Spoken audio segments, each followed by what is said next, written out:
Halo semua. Jadi saya di sini ingin mereview film tentang Preman Pensiun the Movie. Film yang diangkat dari sinetron tahun 2015 ini.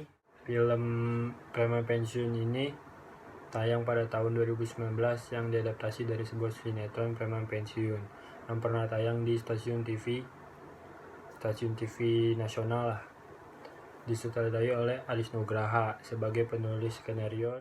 Yang film ini diperani oleh Dedi Petet sebagai Kang Bahar, Epy Kusnandar sebagai Kang Muslihat, Muhammad Fajar Hidayatullah sebagai Ujang Rambo, Dedi Jamasari sebagai Gobang, Ica Naga sebagai Kang Pipit atau Firman Syah Putra, Abeng Marco sebagai Cecep, Kristato sebagai Bohim, Fuad Idris sebagai Kang Idris, Mang Uu sebagai Mang Uu, Tia Arifin sebagai Kinanti, Soraya Rashid sebagai Imas, Safira Maharani sebagai Safira, Sadana Agung sebagai Randy, Vina Feriana sebagai Esih, Haji Isye Sumarni sebagai Emak, Edoh Nining Yuningsi sebagai Cek Edoh. Selain keluarga Cemara pada awal tahun 2019, bioskop Indonesia disuguhkan oleh film yang diadaptasi dari sinetron lain, yaitu Preman Pensiun.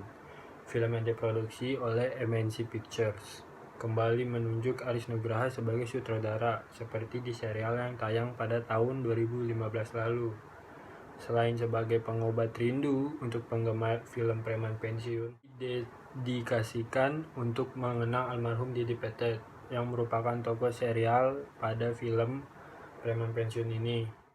Berlatar waktu 3 tahun setelah kejadian di serialnya, film Preman Pensiun mengisahkan Muslihat yang bermistis kecimpring usai pensiun dari dunia premanisme.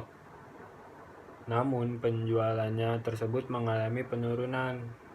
Selain itu, masalah lain pun muncul ketika anaknya Safira meranjak semakin dewasa dan digandrungi oleh lelaki-lelaki Bandung. Selain bisnis kecimpring Kang Mus yang juga sepi, dia juga galau karena anak gadisnya si Safira ini mempunyai pacar yang bernama Randy. Salah satu anak buahnya ini juga mengalami kerugian dan masalah mulai muncul saat adik ipar Kang Gobang dipukul para preman. Merasa tidak terima, ia mengumpulkan semua teman-teman premannya dengan alih-alih reuni untuk mencari tahu siapa yang memukul adik iparnya ini. Reuni ini diadakan tanpa pengetahuan Kang Mus. Dan pada akhirnya Kang Mus ini atau Muslihat tahu rencana Kang Gobang. Dia bingung apakah dia ingin ikut terlibat atau tidak. Kalau dia ikut terlibat, masalah semakin rumit saat Kang Mus tahu siapa pemukul adik ipar Kang Gobang. Yang tak lain sosok yang mereka kenal juga dari teman-teman premannya. Gobang meminta bantuan kepada teman-teman premannya untuk mencari tahu siapa pemukul adik iparnya sampai tidak sadarkan diri ini. Maka berkumpullah Kang Pipit, Mang Uu, Bohim, Cecep, dan Ujang.